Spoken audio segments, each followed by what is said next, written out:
Calling 1 को बहुत ज़्यादा सफलता मिली और इंडिया से ही नहीं, देश विदेश से अप्रिसिएशन मिला। काफ़ी मैसेजेस आए सोशल मीडिया पर, ईमेल्स और शेमारू पर, और पर्सनल फ्रेंड्स रिलेटिव सब लोगों ने इतनी तारीफ़ की कि मज़ा आ गया, कि ऐसा लगा कि मेहनत की वो वर्थ हो गई। और फिर डिमांड शुरू हो गई सेकंड सीज़न की।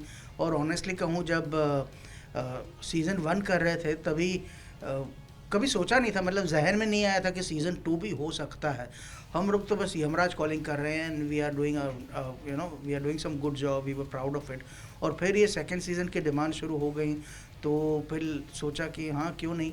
पर साथ में ऑब्वियसली रिस्पॉन्सिबिलिटी भी बढ़ती है, क्योंकि एक्सपेक्टेशन बहुत ज़्यादा बढ़ जाते हैं जब सीज़न 1 किसी भी शो का सफल होता है।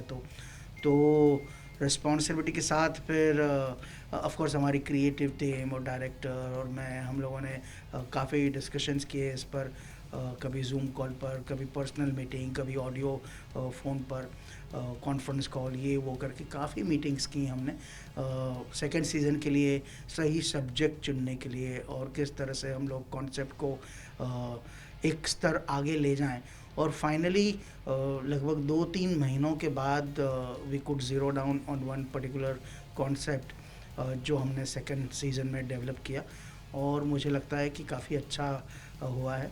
बस अभी we are keeping our fingers crossed कि मुझे लगता है कि सेकंड सीज़न भी लोगों को बहुत पसंद आएगा। जिस तरह से लाइफ के बारे में पूरी कहानी, जो आज के दौर में लोग भागा भाग कर रहे हैं, भागम भाग के चक्कर में अपनी लाइफ को नहीं जी पाते हैं, जी इसमें उस चीज़ को कितना इम्पोर्टेंस दिया गया है? जी बिल्कुल, ये यमराज कॉलिंग जब शुरू हुआ तब वहीं से शुरुआत हुई। जब मुझे कॉन्सेप्ट सुनाया गया पहली बार, तो ऑनेस्टली स्पीकिंग मैं हिंदी शोज़ में, फ़िल्मों में बतौर एक्टर या बतौर डायरेक्टर ज़्यादा बिज़ी था, और अपनी मदर टंग गुजराती में मैंने कुछ ज़्यादा किया नहीं था। I don't remember doing anything besides place.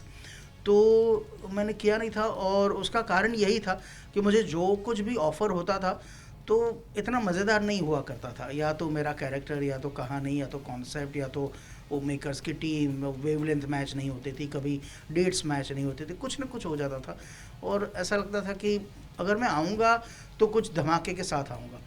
तो फिर फाइनली जब यमराज कॉलिंग का कॉन्सेप्ट जब मुझे डायरेक्टर ने सुनाया फ़ोन पे, 5 मिनट में मैं सोल्ड था।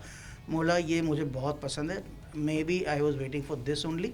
और तुरंत हमारी पर्सनल मीटिंग हुई और डिटेल में मुझे नरेशन मिले 2 बार, और फिर मैंने हामी भरी। मुझे लगता है हाँ कि ये सही है, और वो कॉन्सेप्ट यही है। मुझे लगता है कि ये मेरी कहानी इनको कैसे पता चल गई, मुझे लगता है ये मेरी ही कहानी है। क्योंकि उसका कॉन्सेप्ट यही है कि हम अक्सर आम ज़िंदगी में हम अपने काम में इतने उलझ जाते हैं कि हम परिवार के बारे में भूल जाते हैं। ऑफ कोर्स हम काम करते हैं, पैसे कमाते हैं, जो जनरली मतलब ऐसा नहीं कहते कि स्त्रियों को नहीं कमाना चाहिए, पुरुषों को, जो भी स्त्रियों जो महिलाएं भी कमाती हैं या जो भी करती है, काम करती हैं, वो इतनी व्यस्त हो जाती हैं अपने काम में, या पुरुष भी इतने व्यस्त हो जाते हैं कि वो फैमिली की खुशी के लिए ही करते हैं सब कुछ। पर एट द सेम टाइम वो बिल्कुल भूल जाते हैं कि फैमिली को सिर्फ मटेरियलिस्टिक थिंग्स ज़रूरी नहीं है, उनके लिए उनका साथ, उनका समय, उनका प्यार, ये सब भी बहुत ज़्यादा मायने रखता है।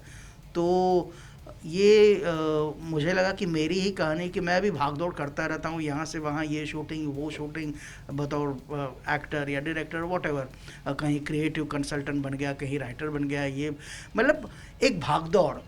ऑफ कोर्स मुझे क्रिएटिव सेटिस्फेक्शन भी मिलता है, पर मेन गोल की फैमिली की खुशी के लिए मैं बिहाइंड द माइंड ये रहता है, ये सब कर रहा हूँ किसके लिए, परिवार के लिए।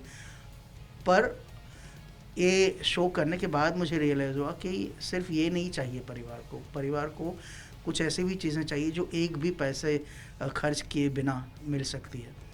तो ये कॉन्सेप्ट मुझे बड़ा ही पसंद आया, और शायद यही रियलाइजेशन था कि यमराज एक बार इस अमर मेहता प्रोटैगनिस्ट का नाम है, कि यमराज आता है उसके पास और उसको ये वार्निंग देता है कि तेरा समय ख़त्म हुआ, और बोलता है नहीं नहीं, अभी तो मैं सिर्फ जमा कर रहा हूँ, अभी तो मुझे उसको मज़े लेने, उसके लूटने बाकी ही हैं। बोला नहीं भाई, तो तू कमाते ही रहे, ज़िंदगी तो ख़त्म होने आई। और इस तरह से यमराज वार्निंग देता है, उसे रियलाइज़ करवाता है। तो ये शो का कॉन्सेप्ट था जो मुझे बड़ा ही पसंद आया, और अभी सेकंड सीज़न जो है वो उससे एक कदम आगे चल रहे हैं हम। इसमें हम जीवन की छोटी छोटी समस्याओं के बारे में बातें कर रहे हैं, काफ़ी छोटी पर बहुत ही ज़्यादा इम्पोर्टेंट चीज़ें, और ये काफ़ी मॉडर्न थिंकिंग पर चल रहा है, and I am sure people are going to love it. आपकी भी बातें सुनकर हमें वो समय याद आया जब कोरोना काल में लोगों को इस बात का एहसास हुआ बिल्कुल कि एक्चुअली में हम कहाँ भाग रहे हैं और हमें क्या करना चाहिए था। तो ये जो सीजन 2 है वो कितना सबक देने वाला है लोगों को? सीज़न 2 में जैसे कि मैंने कहा, वो एक पर्टिकुलर कॉन्सेप्ट तो हमने अचीव कर लिया यमराज कॉलिंग सीज़न 1 में। अभी सीज़न 2 है वो छोटे छोटे मुद्दे पर अंडरलाइन कर रहा है, जैसे कि जेंडर इक्वालिटी, डिस्पैरिटीज़ होती है सोसाइटी में, या जनरेशन गैप कैसे ब्रिज किया जाए।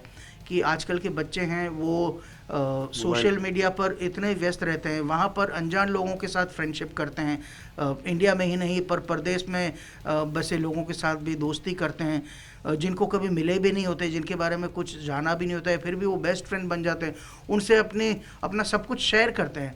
और फैमिली, पेरेंट्स जो अपने घर पे रहते हैं उनके साथ शेयर नहीं कर पाते, उनको समय नहीं दे पाते बच्चे लोग। तो पेरेंट्स के लिए इतना मुश्किल होता है कि वो चाहते हैं कि बच्चा अपने प्रॉब्लम्स के बारे में या कुछ इश्यू है तो हमारे साथ डिस्कस करें, हम हेल्प करेंगे, उसका दुख शेयर करेंगे, सॉल्व करने की कोशिश करेंगे, पर वो नहीं कर पाते। तो किस तरह से अमर मेहता इस ब्रिज को ये जनरेशन को ब्रिजअप करता है। सो ये वन ऑफ द मुद्दाज है। फिर जैसे मोबाइल का उपयोग, इतना हम लोग मोबाइल में व्यस्त रहते हैं कि हम परिवार को भूल जाते हैं, ये टॉपिक हो गया। या फिर स्त्री और पुरुष समान हैं, और इस पर इस मुद्दे पर एक काफ़ी अंडरलाइन करता हुआ एक ट्रैक है। तो इस तरह से छोटे, और कभी कभी हम ज़िंदगी में ऐसे डिलेमा पर, ऐसे दोराहे पर खड़े रहते हैं कि जहाँ एक तरफ फैमिली होती है और एक तरफ प्रिंसिपल्स होते हैं, तो हमको क्या चूज़ करना चाहिए, किस तरह से चूज़ करना चाहिए। और ज़िंदगी में छोटी बड़ी बहुत सारी समस्याएं आती हैं, तो किस तरह से उसका हल निकालना चाहिए। और इस बारे में एक ट्रैक ये भी है कि अपने मन के साथ खुद से ही पूछो, अपने आप को समय दो, खुद से ही पूछो और डिस्कस करो अपने आप के साथ, तो शायद आपको सोल्यूशन मिल जाए। तो इस तरह से इसमें मेरा डबल रोल है, मैं अमर मेहता और अमर मेहता का मन, ये दोनों ही किरदार निभा रहा हूँ। और काफ़ी एंटरटेनिंग वे में ये सब कुछ है, प्रीची बिल्कुल नहीं है या बोरिंग नहीं है। इट इज़ वेरी एंटरटेनिंग वे में